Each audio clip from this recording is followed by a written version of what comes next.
Adrian. Now I have the pleasure of introducing our keynote speaker for this morning, Gavin Jones, who's Managing Director of Planet IT. Planet IT is one of our great local success stories, based at Harwell, the winner of no less than 14 industry awards, and with clients ranging from the Premier League down to much smaller local businesses, which I think is the growth area that they're going to be focusing on at the moment. So I'll hand you over to Gavin.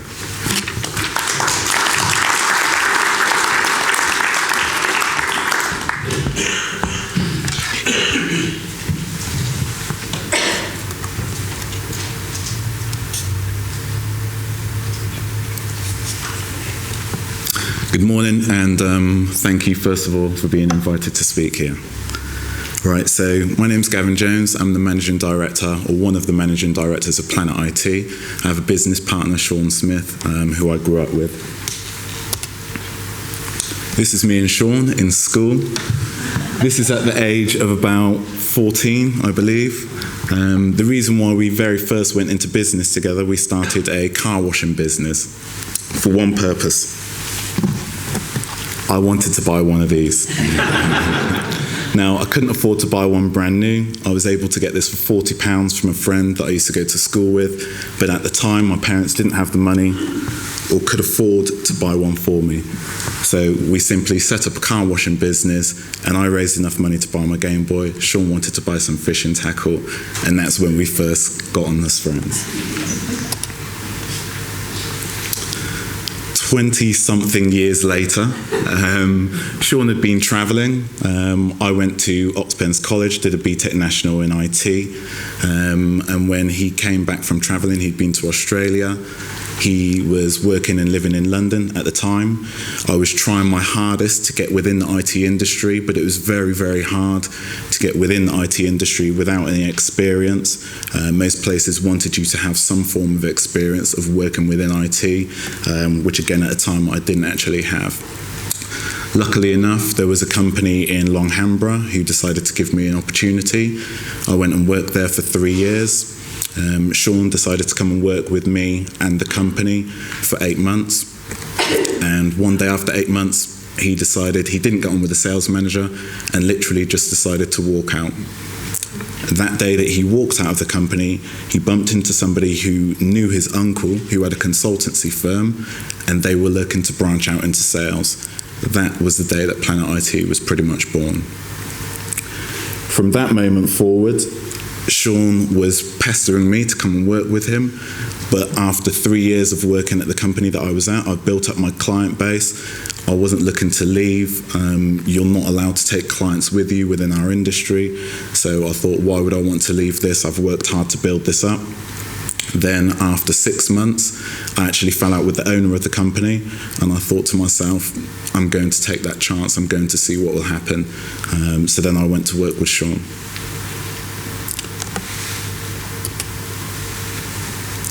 Planet IT worked with a company, the consultancy firm, for a year, but I think our ambition was a little bit too much for them. They were used to selling, obviously, their intelligence, going out to see clients. We were used to selling products. So the margins that we were making on products, the more and more products that we were selling, I think started to scare them a little. So we decided to look around and decide where to move, and that's when we decided to move into Harwell Innovation Centre. As much as we would have rather moved into Oxford Science Park, to be honest with you, the rent was far too expensive, and we decided that working outside of Oxford would be easier for us in terms of traffic, etc., to get to. When we went to the Innovation Centre, the staff there were very, very friendly, put us at ease. Obviously, it was a very big step for us to decide to go somewhere and sign up a contract where you've got rent to pay, etc., but we decided to move into the Innovation Centre. 10 years on, this is now our company that you can see before you, although there have been a few staff changes. So we've had 5 different offices now within the Innovation Centre. That's been one of the greatest benefits of being in the Innovation Centre. Simply, it's very hard for you to outgrow the place, simply because you can have satellite offices, etc. So we've moved 5 times within the Innovation Centre, and we've now been at the Innovation Centre for 9 years.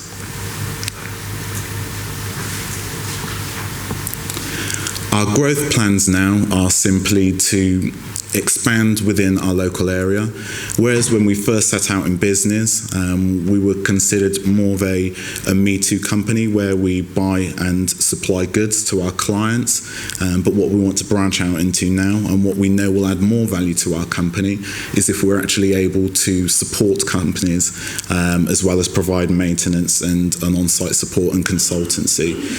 So this is a growth area for us now. Most of our customers, believe it or not, are not within the Oxfordshire area. We've sold to, in the past 10 years, over 1,000 different companies. However, we only sell to, on a regular basis, around 150 to 200 companies, and I would say less than 20% of those are within the Oxfordshire area. So we believe this will be an area where we can have huge growth once we've decided to actually add a level of support that we could provide to our customers, as well as supplying them with items. In terms of how we will do this, we look to hire people obviously with experience, but we also look to hire people young, enthusiastic with some form of passion and some form of drive. Again, because of how hard I knew what it was for me to get in the industry, we do like to try and give people some opportunities to grow and gain a career. So we have one person who's been there from the age of 17, who's now 21, who's actually now one of our top earners.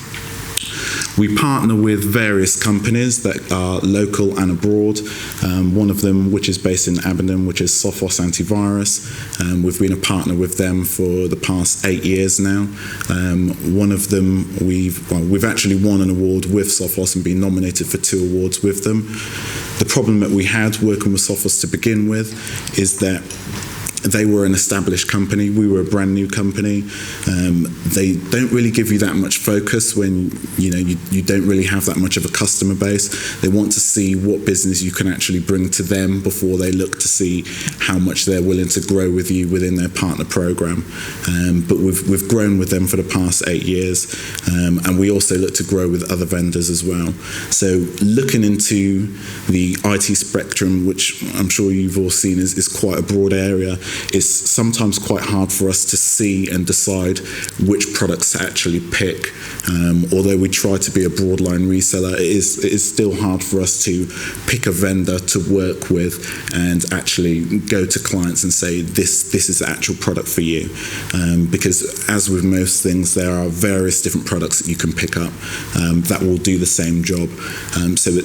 Again, it's quite hard for us to find a product that we know that will actually grow and work with us as well as work with you. What we do. This I got from LinkedIn. What my friends think that I do, which is pretty true. What my mum thinks I do, and I don't think she still knows what I do. What society think I do, which is quite fitting. What customers think that I do. What I think I do, which isn't quite true. And what I really do, which is very, very, very true. And I'm sure all of you have experienced this. We've recently had a finance manager change. Our last finance manager was with us for 7 years. Then we had somebody come and was there for a year. And we've now given somebody the opportunity to grow within the company. So that very last picture is exactly where I'm at the moment. What we really do. So we're a broadline IT reseller. To put it into perspective, we're the equivalent of a PC World, but on a business-to-business basis. So we have no shop. If obviously you're after some IT equipment, you would obviously get a call from somebody who would potentially want to become one of your suppliers. That's pretty much what we do. We have a strong focus in IT security. When I first got in the IT industry, IT security was quite minimal. You needed very little security, just desktop antivirus, file server antivirus. Now you need gateway antivirus, you need mobile antivirus. It's very much a growing industry. Back then, virus writers were literally trying to stop your machines from working, whereas now virus writers are there to steal your information. So it's one of the reasons why we get a foot in the door, I suppose, with a lot of companies is simply because antivirus is something that you need. I would say 90% or maybe more of the technologies that we sell are technologies that companies are already actually using. It's just a matter of whether or not that they can use something that's better or potentially get a competitive price, which is what we aim to do. The pros and cons to being a broadline reseller. In terms of us being a broadline reseller, it allows us to have the opportunity to provide a customer with actually what they want, rather than us try to force a customer into having something that we believe that they should actually have. So we do, again, specialise in a security area, but mainly we try to remain a broadline reseller simply because we don't want to become a reseller that is forced by our vendors to push their product and their product only. So by being broadline, the customer actually has the option and the opportunity to pick from a wide range of products which ones they feel would actually suit their network. We're an independent reseller, so we're able to buy from whichever distribution that we decide to buy from. There's very little red tape. Obviously, being a small company, if a decision needs to be made, it could be made quite quickly. So we remain flexible. So if a decision needs to be made, it's made almost instantly, which, dealing with all of the customers that we have, is a key feature. It's simply to allow customers to have a level of flexibility when dealing with a supplier. We're competitive and flexible. Again, when we speak to customers, every single customer is individual, every single customer is unique. Some customers may want us to hold stock for them, some customers may want us to allow them different invoicing terms, can we agree with, can we arrange finance or things like that. So there are various different things that we do to allow us to remain flexible. We have a very much yes we can or can do culture, which is what we try to work to allow us to again grow our business. The last thing that a customer wants to hear is no. It can be quite difficult sometimes, and we know what it's like when you're a brand new company, you don't have a credit limit and they want to buy £10,000 worth of equipment or even £5,000 worth of equipment. It's then, do we actually take this risk to offer them a credit line? Nobody wants to be told you need to pay for that on pro forma. Nobody wants to be told you need to pay for that via credit card. Luckily for us, when we started the business, my cousin actually lent us his credit card. I don't think he realised what exactly he was letting himself in for. But with that and the little money that I had, the little money that Sean had, we were able to start the company, and we went to the bank and also did some factoring or invoice discounting, they call it either or, to actually help us grow the company. We only stopped actually doing that about 3 or 4 years ago. Although when the recession came in 2008, we found it very, very difficult. Our turnover grew significantly that year. As you've heard, we've been growing between 30 and 40% year on year. These past 2 years have been the most difficult for us. We always knew that it was going to be, I wouldn't say impossible to sustain that level of growth, but we always knew that it was going to be difficult to keep growing at that rate. So the past 2 years, I think we've almost plateaued, which is why, again, we've decided to expand in another area to allow us to have more pull with our clients.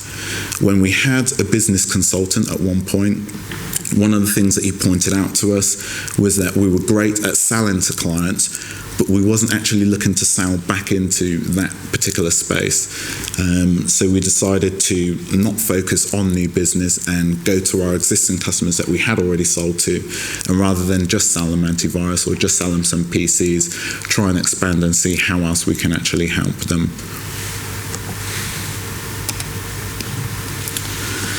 We have a very work hard, play hard culture at Planet. In 2008, before this time, we hadn't done any team building activities. So we decided to introduce some team building activities, which you can see here. The first top left is us at Rouse in town, cocktail making evening. Then we went to Go Ape doing zip wire activities. We've done go-karting as well. Days out at Thorpe Park, and there's a few pictures of us skydiving there. we realised that we had a culture where we believed that everybody was happy there, but we wasn't doing anything to actually share with them, I suppose, in terms of our growth, other than sales guys would get bonuses, but people in finance and people in admin, obviously they wouldn't get those kind of salaries. So when it comes to bonus time at Christmas, the people who aren't commissioned will actually get more of a bonus than the people who do earn commissions, simply because, as much as they realise that they're not in an industry or their role isn't to actually go out and earn more money, it's for us to reward them and let them know that we're grateful for what it is that they actually do. This is us on a few of our Christmas nights out. So after we'd pretty much done the whole of Oxford, we decided to go to London. So we've had various nights out. The one on the bottom right is actually at Cheltenham Racecourse, although it looks like we're behind some kind of shelter. So once a year, again, that's something that we put on for all of the staff, and we try to reward them as much as we can. With staff, what we find is one of our biggest challenges, simply because as a small company, it's very hard to get the traction. It's very hard to compete with another company that may be able to offer a bigger package or a bigger company to work for, or somewhere where people can actually grow careers. At the moment, we're 15 members of staff. We've found it quite difficult to get beyond that number. We've been at 15 members 3 or 4 times in the past 5 years. But our focus now is, as I said before, is to actually grow the company. But in terms of when we hire staff now, we've tried to realise, or we've tried to expand on what it is that we can offer. So one of the things that we point out to them is you're not going to be a cog within our company, simply because we are a small company. So everybody that's there is accounted for. Everybody that's there has a huge impact of what we do as a company, which from our point of view is a good thing and a bad thing. I've never wanted to grow a company with 100 staff. I've always wanted to know who our team is, simply because I want everybody to feel valued within the company. But then on the flip side, if 1 or 2 people take a day off or decide to leave, that has a huge impact on our company. So there's a pro and a con in terms of how it is that we decide to grow our company. My ideal company size is between 25 and 30 people, I would say personally. I think Sean would like to grow the company a bit bigger, and we always have that kind of debatable balance as to who's going to go forward with this idea, who's going to go forward with that idea. We had a business consultant for some time who we decided was literally just coming in and either agreeing with myself or agreeing with Sean. So it took us 6 months to realise that we were better off just deciding between ourselves what was the best thing to do, and saving ourselves quite a bit of money in doing so.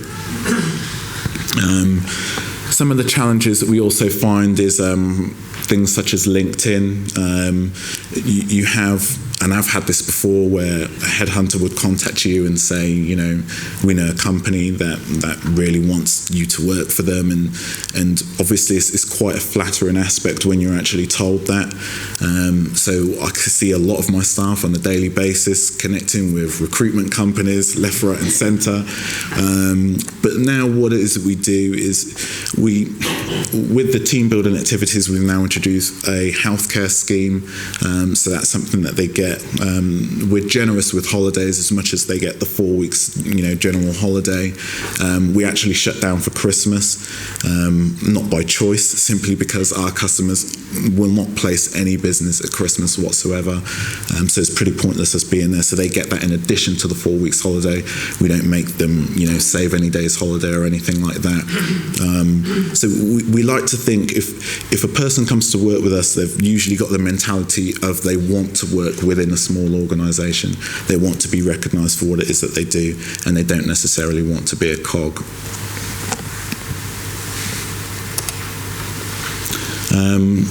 As all of you, I'm sure, I've read quite a few business books, and at the weekend I read this article in a Business Life magazine. This is from Raymond Blanc. When my first wife Jenny and I opened our first restaurant, the Casa Son in Oxford, we put everything we had into it. I have learnt to respect the underdog because that was me. There I was, a little Frenchman opening a French restaurant while Britain was on its knees, economically and politically, with everyone else on strike and a non-existent food culture. Jenny and I had nothing. I was cooking on a 20-year-old oven that had no bottom. People came to my restaurant, ate well, and encouraged me to keep going. Incredibly, 2 Michelin stars came within 2 years. When we wanted to buy Le Manoir, many of our customers invested in the new business. The underdog must always remember his roots and never become the fat cat. Then he also said, one of the best lessons I've learned is not to follow fashion, whether it's food or design. Whatever follow fashion, or sooner or later you will trip up. Everything I do for my guests. I see myself as an artisan and not a businessman. Now, as you'll find with most people you either listen to or read about, some of the things that they say you will actually agree with, some of them you will not. We have to actually change our business industry because it's changing all the time. We have to choose wisely. A lot of customers obviously trust us with the advice that we give them, and we have to empower them to do what it is that they do, and us pretty much do what we do pretty much in the background. So we have various different people that we actually deal with, and no matter who it is that you may read about or who you may hear from, I suppose the best thing for you guys to actually do, or the best thing that we found to do, is pretty much stay focused on your one goal, to grow your business. Thank you.